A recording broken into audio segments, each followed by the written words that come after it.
Hello and welcome to this week's episode of Uncorked with Funny Wine Girl. This is Funny Wine Girl, aka Janine Luby. And I'm excited to have this conversation because my guest this week, we had been kind of talking about this for a while now, and it's an important conversation. I think it's one that really should be had across the country, quite frankly. We're having it here in northeastern Pennsylvania because we are both living in Scranton. So, what we're talking about is based on, of course, our experiences, what we see, what we're involved in here in the city of Scranton. But I'm sure it's very similar to a lot of places throughout our country, with the cost of housing getting expensive, people looking for solutions. If you recall, a few weeks ago, I had Rashida Lovely was on, and she's doing amazing things with after school programs, but she's also involved in a sustainable and affordable housing project. And unfortunately, a lot of her funding was cut. And that was thanks to Matt Cartwright that she had even gotten access to that funding. But then some of it has been cut thanks to the current administration. So there are obstacles that we're facing. But we're going to have a conversation today. Again, this is just, us chatting about what we've got going on. And I'm excited to hear based on my guest experience, what she's doing out there. So, and I also like to say at the top every week how I know my guest. So I'll be honest, I was trying to remember, my guest this week is Sarah Cruz, and I was trying to remember how Sarah and I met. And we're both folks who are kind of like out and about a lot in Scranton. So I do bump into Sarah at a lot of different kind of events for the Scranton Area Foundation and just different things out and about in Scranton. And so I think that's kind of how we bumped into each other. Oh, and I do recall meeting running into Sarah at Retro Cafe, which is one of my favorite little spots. And we had talked about how I had Jessica on. Jessica Rothschild is a great city council member who I am grateful for her, because sometimes I will just bug her through Facebook, which I'm not encouraging people. Don't bug people through Facebook. But that is something I have done in the past. And Jessica has gotten back to me. And I always respect and appreciate people who actually respond to you and help resolve your issues. So without further ado, this week, my guest is Sarah Cruz. Welcome, Sarah. Thank you, Janine. Hello. Thank you for having me. Absolutely. And I want to start by asking you to share, if you don't mind, just a little bit about yourself and your connection to Scranton. I know you are definitely out and about all the time. I see you a lot, which is great, but want to share a little bit about yourself. Yeah, so as you said, my name is Sarah Cruz. I am an almost 30-year resident of Northeast Pennsylvania. I grew up in the borough of Dunmore. I've lived in the city of Scranton for close to 15 years. I have always been very aware and of the need to be an engaged citizen and to be civic minded. From the time that I was little, I've always loved community involvement, being engaged actively in the political process, voting, being aware of issues with candidates, and as well as getting involved with public service and doing things in the community. Yeah, from the time that I was a small child. And so you're involved in a lot. We're going to talk about housing today, but I believe, if I'm not mistaken, I think you're involved in other groups as well, because I know I've seen you out and about, very active. Yeah. So I was director on the Scranton School Board for 4 years, from 2019 till 2023. And then I am also a member of the Junior League of Scranton, also since 2019. I recently became a member of the Lackawanna County Women's Commission, which is very exciting. And then also at the end of last year, became a board member of the NEPA Youth Shelter. And then what we're focusing on today is, last June, I was appointed as a commissioner to the Scranton Housing Authority and was voted as chairwoman last November. Oh, wow. That's great. I think that's fantastic. Before we get into the housing stuff, how do you keep it all, like you're very busy, how do you make time for everything? But I think it also helps too, if I'm not mistaken. I feel like I totally get the vibe from you that you enjoy being out in the public and enjoying what Scranton has to offer. I definitely get that Oh vibe. yeah, yeah.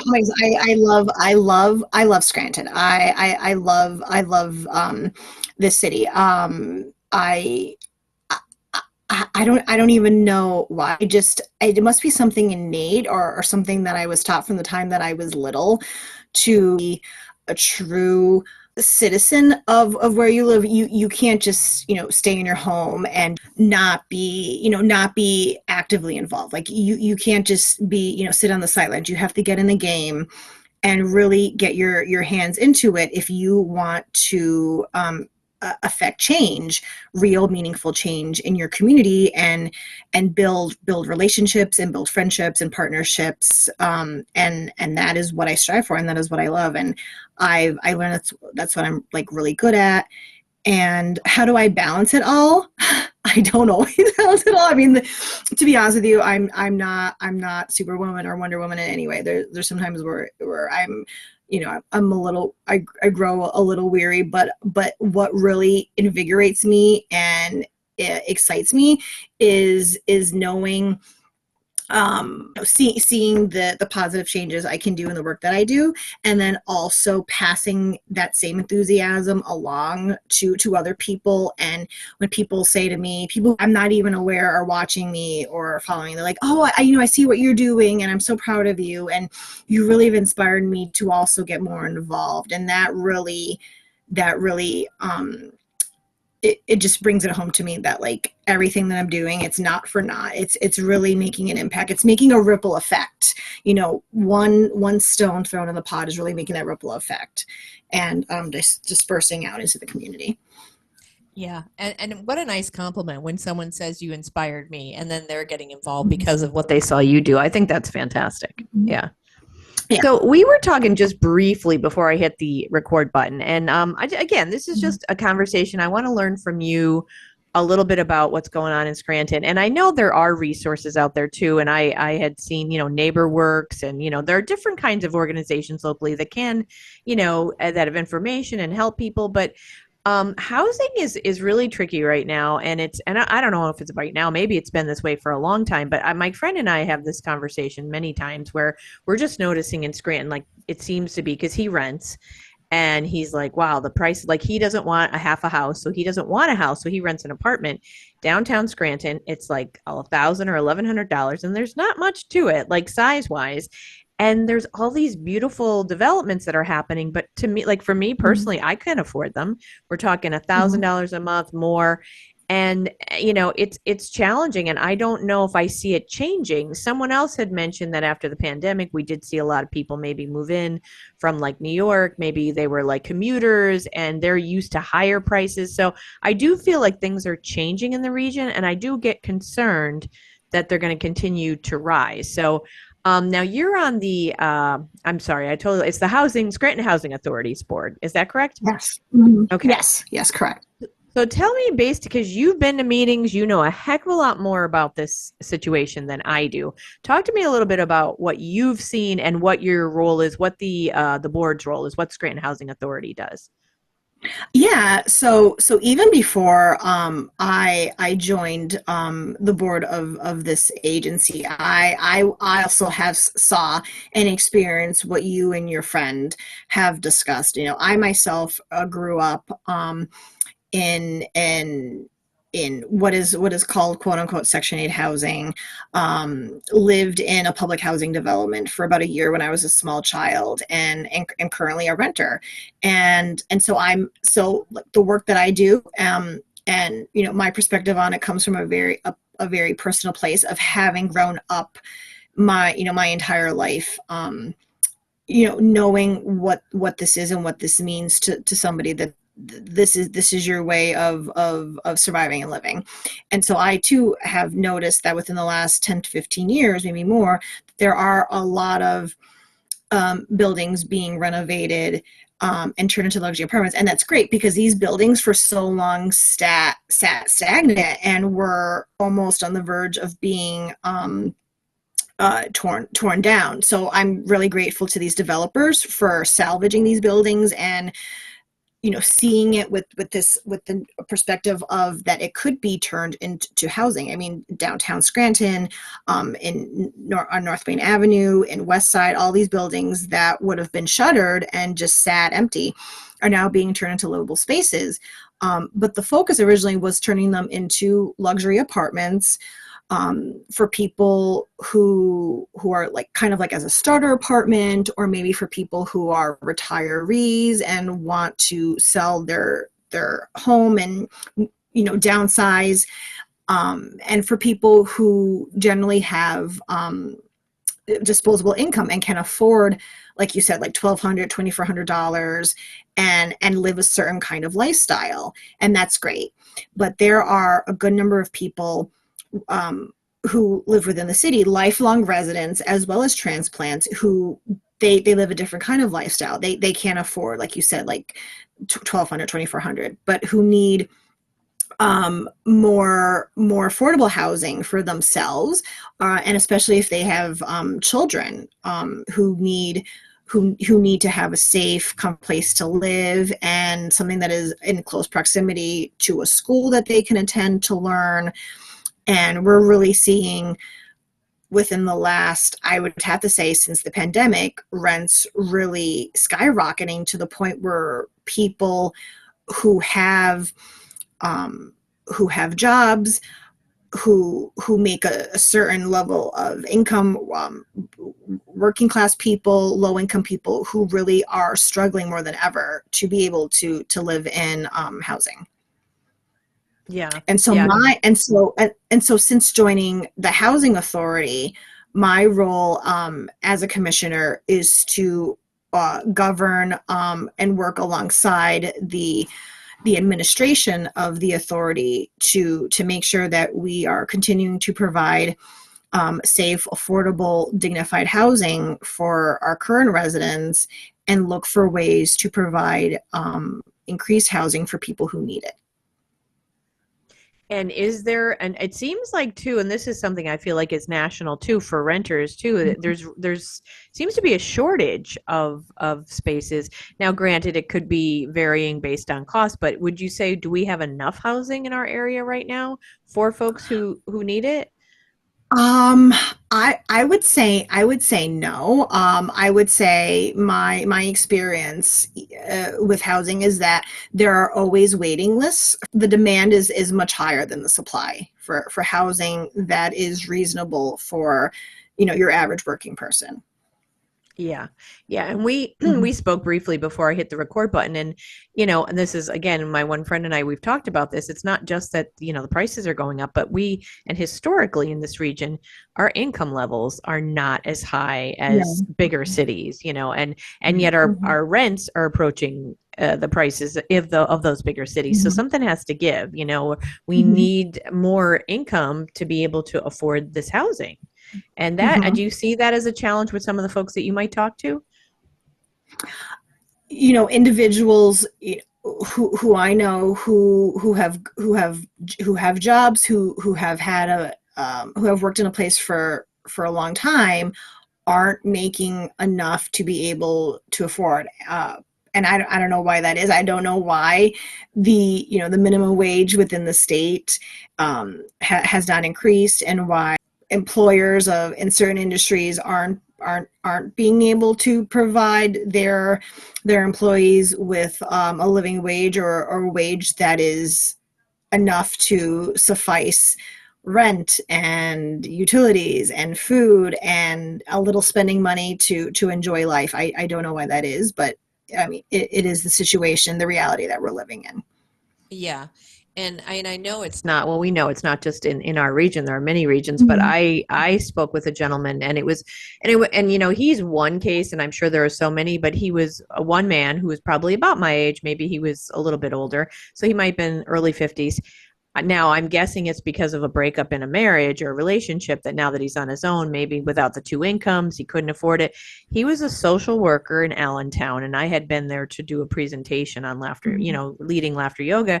And we were just talking, and I don't know how, we just making conversation. And he was saying how he was renting a room in Allentown for like I forget how much the cost was, but it was going up to 900.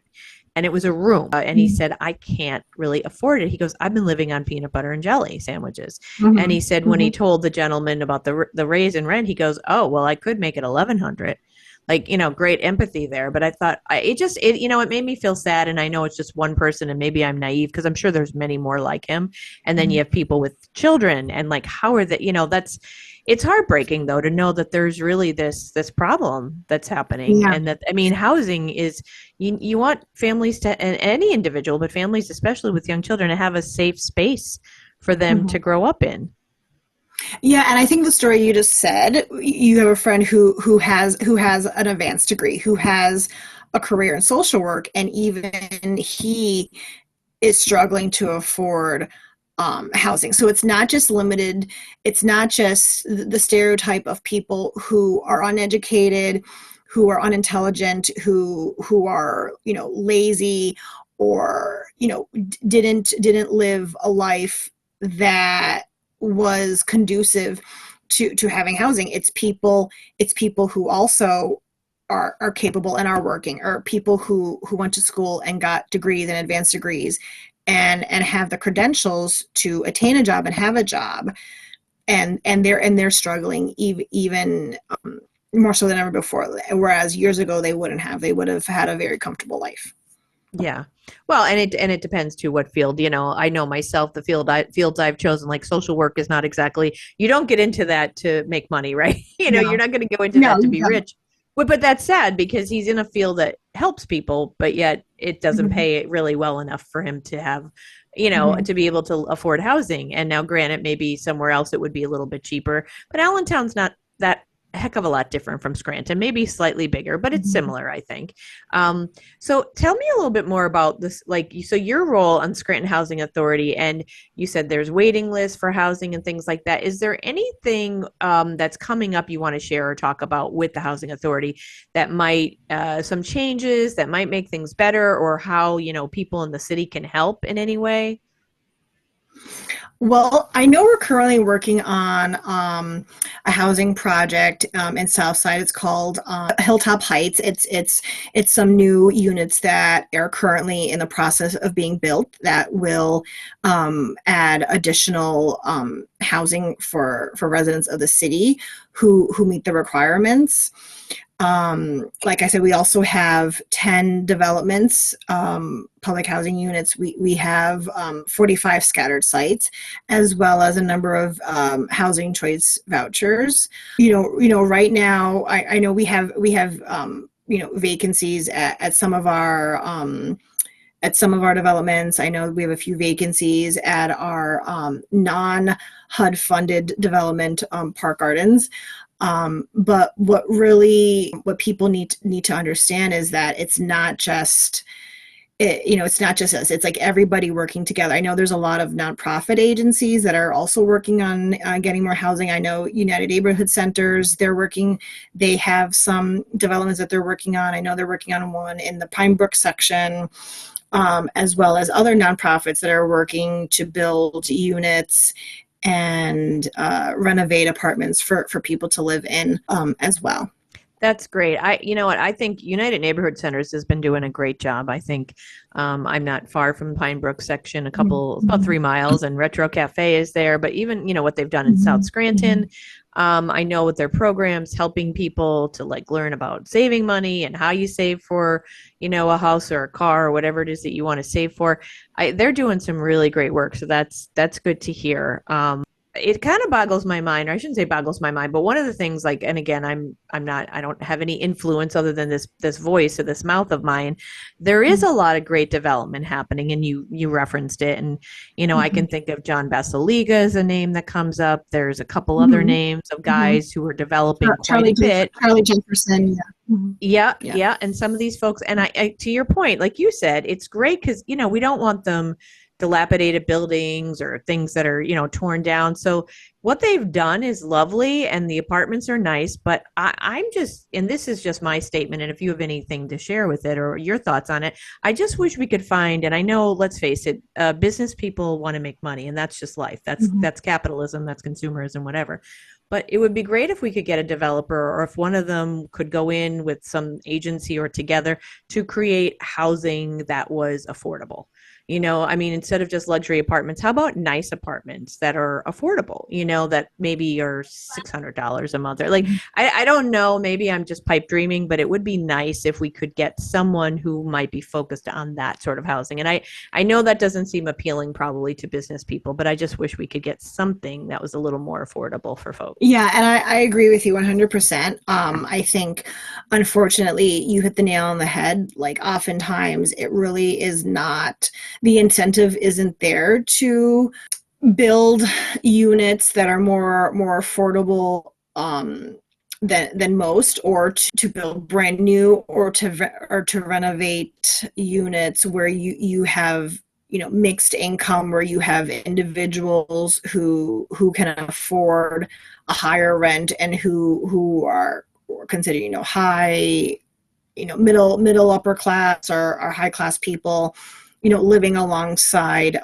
people who are maybe more moderate income or lower income people. Like, there really isn't that incentive there. And I think, unfortunately, it extends into the broader issue of people not wanting to live alongside people who may not have the same lifestyle that they do, or maybe they have a mindset of certain negative stereotypes that they see in the media, or they see in the news, of this correlation, unfortunately, which isn't always true, of people who cannot afford to buy their home, or to pay a high rent, and that automatically correlates to, in their mind, of being dangerous, or being criminally prone, or being not the kind of positive influence that they would want to experience for themselves or their children, or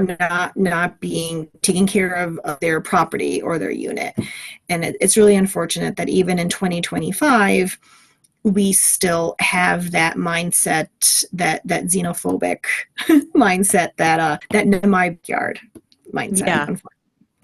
Yeah, and I guess what I'm saying, I guess it's something I had heard of too. Is it called universal living? Maybe it's something I'm trying to remember. There was a woman I had on the podcast last year. She's in Philadelphia, and she started something called, it's a nonprofit called Disability Pride Pennsylvania, and she does a lot for people with different abilities. And we talked about that because that was an issue she spoke about, the housing, making it safe for everyone of different abilities. And she said, why does it have to be like, this housing over here is all for older people, for seniors, and this housing over here is for lower income? Is like, why can't we have, I kind of like what we were, you're just saying, mix different populations together, but I guess that's just not how society likes it. That's not how we've been trained to think about it, but that's unfortunate, I think. I don't know. I like the idea of, and I feel like I read about this somewhere. Maybe I dreamed it, like an artist kind of place where like maybe you could help pay for rent based on your art, or by like what you contribute or something. I feel like someone was going to do that here in Scranton many years ago. Like I said, maybe I was dreaming. I don't know if I was or not. Something where you're kind of working to help pay for the rent, because I feel like almost like a cooperative type of model. Yeah. Yeah, I don't remember exactly what it was, but I feel like I also heard of that too. I think that was probably when I was like in my late teens, early 20s, that somebody had that idea, and it was most likely shot down. Yeah, I was gonna say, I guess it wasn't what's probably wasn't profitable enough. And maybe that's, you couldn't get the funding. But I do like that idea, because then you're contributing and you have a stake in the household, but you're also doing something. It's just not through cash or through, So going forward, what do you see for like, what, is there anything coming up in Scranton? Like, well, you had mentioned some things are being added, some housing is being added. Are there ways that people can get involved to do anything, or what would you encourage people to do to try and just maybe stay informed about housing? And maybe, is there any way that we can influence and try to make a difference going forward? Boy, there are so many things that people can do. So let me break this down and unpack it. So I think, first of all, I think people need to be aware. I think they need to be aware. And I think some people are, but I think sometimes people look at a situation or an issue, and they're like, oh, that, oh, that's a shame, that's too bad, and they move on with their everyday lives, their own situations, right? But then there's some people who are getting into into the game of wanting to like get more involved by getting involved in different organizations, different community work. And so I think that, like, from my perspective, my meetings at the Housing Authority, they're held the first Monday of every month at 5 p.m. Our address is 400 Adams Avenue. It's on the corner of Adams and Mulberry. And so anybody can attend, and they can come and learn about what we're doing, and they can ask questions, they can offer commentary, they can follow along like that.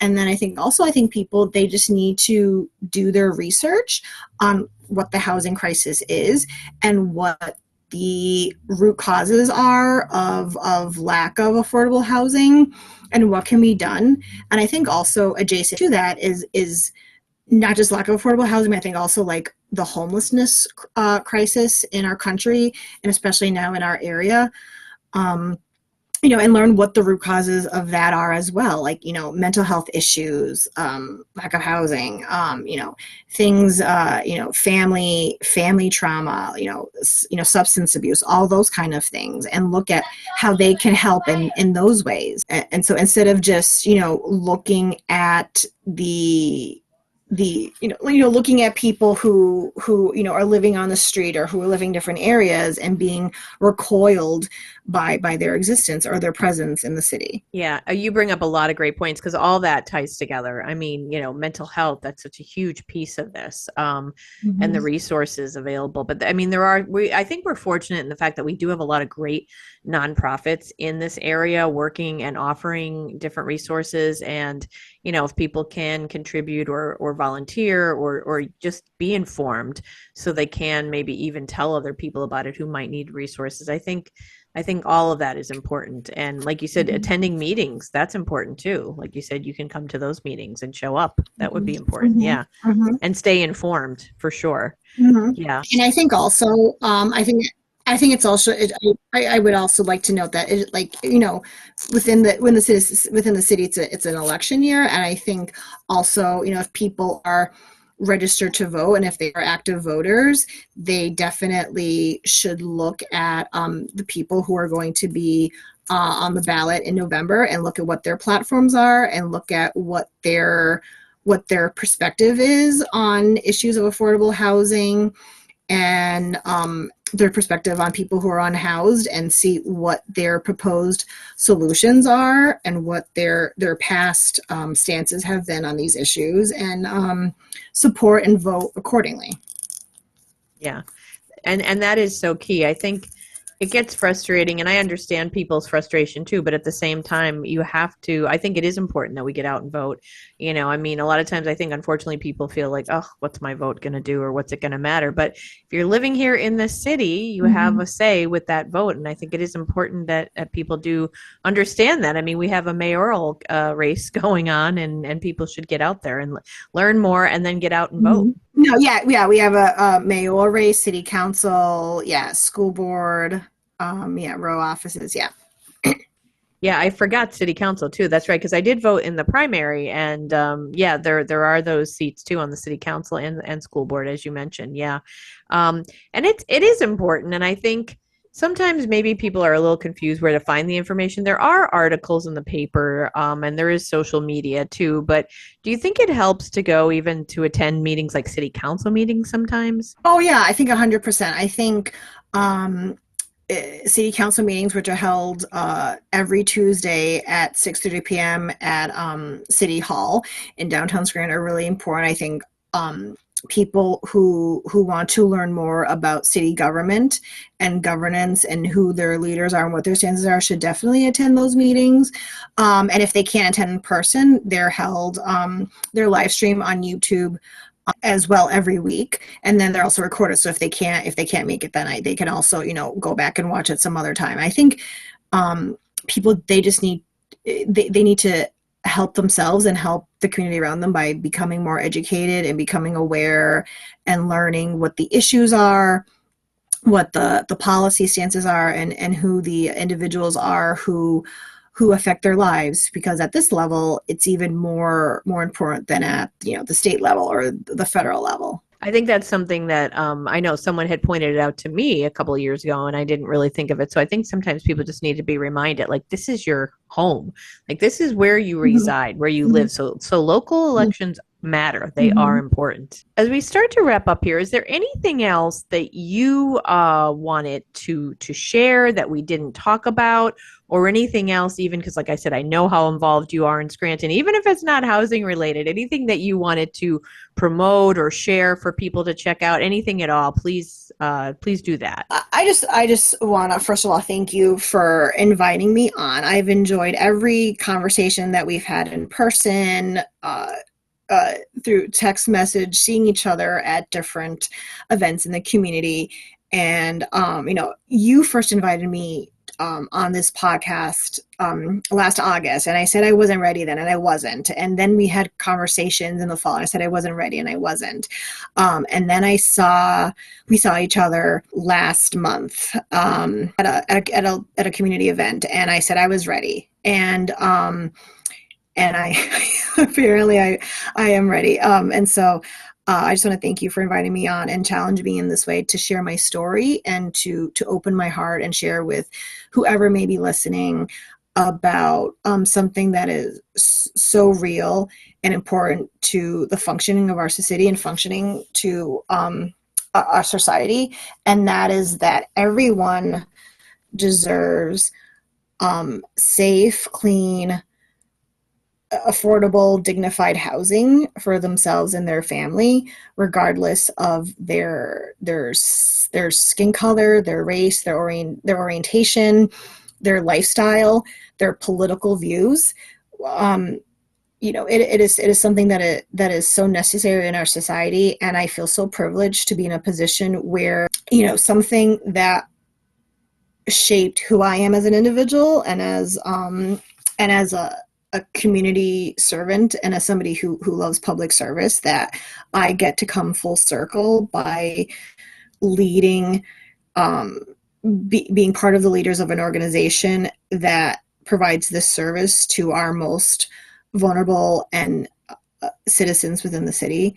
And like I said, I just want everybody who cares, and people who think they may not be interested, who may not care, but it really does affect their lives and their community as well, to get more involved in the issues that matter to the city by doing their own research, or by attending housing authority meetings, or having meaningful conversations with their neighbors about what's important to them, and how they can be better citizens of the city, and be kinder and gentler to people who may come from places or situations that are different from their own. That is so well said. Thank you, Sarah. I appreciate that. And I would challenge folks out there, if you do have a privilege or a position that you're in where you can help in some way.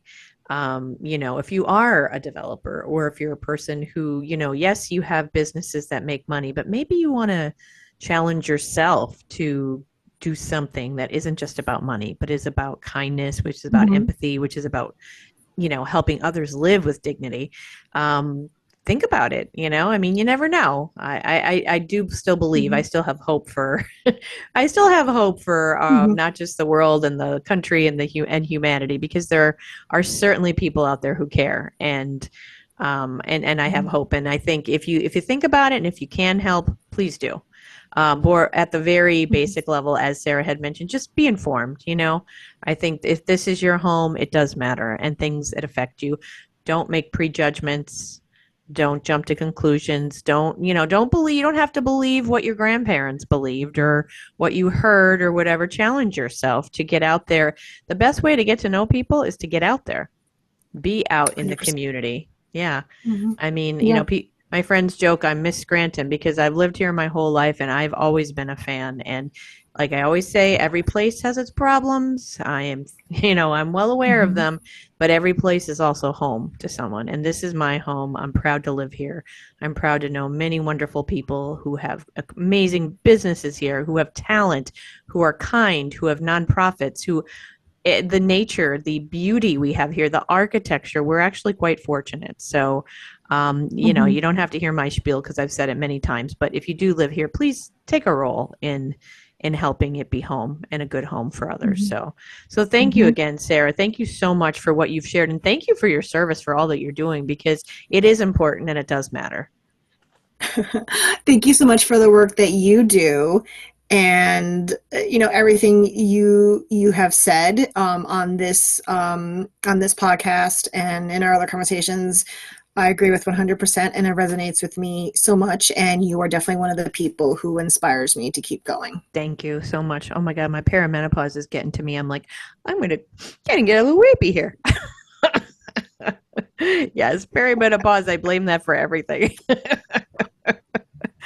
Well, thank you again so much, Sarah. And I will put I will put something in the show notes about those meeting dates. I will get ask Sarah again about the meeting times, and I will put those in the show notes so that when you look, if you do live in Scranton and you're interested, you can check it out because there's no commitment, but you can stop in and just maybe listen, learn something, learn a little bit, or as Sarah mentioned, learning more about city government. That would be nice too. Or if you don't want to attend the meeting, as Sarah mentioned, Mhm.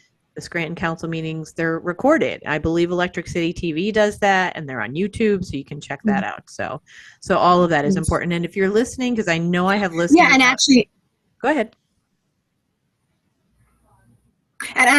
my our meetings are now also live streamed. Scranton Housing Authority meetings are also live streamed the night of the meetings, and also recorded through ECTV as well. Oh, that's great. That's awesome. I didn't know that. Okay, Mhm. cool. Good. Good. And even if you're Mhm. listening from somewhere else, not in Scranton, which I know I have listeners from outside the area, outside the state, even outside the country, where you live. Obviously, better best where you live, but it's important, obviously, no matter where you live, to take some kind of stake in where you live and care about your neighbors, care about your community, and contribute. And we all have the capability of doing that in some way. We don't all have the same means, maybe financially, but we have different gifts, we have different talents, and we can all show up in some format. So I want to thank you for listening. I want to thank, if you're interested, I like to give this plug quickly at the end. If you're interested in being a sponsor of this podcast, I say this is my joke, but it's serious. If you are a person who buys a coffee a day, it is cheaper than that habit. You can sponsor it for even less than that cost of coffee every day for the month. Or if you can, also another important thing is just to share the podcast. So it's not always just about money. If you share this on social media, tell a friend to listen, that would be great. If you're interested in being on the podcast, if you have something that you care about, you want to share, or maybe you've been a volunteer, maybe you've helped out nonprofits, maybe you're training to climb, mount whatever. I don't know what the mounts are because I don't climb, but something interesting that would maybe inspire, inform, or entertain my listeners, then please reach out to me, and that would be great. So, as I say every week, I appreciate you from the bottom of my heart and the bottom of my wine glass.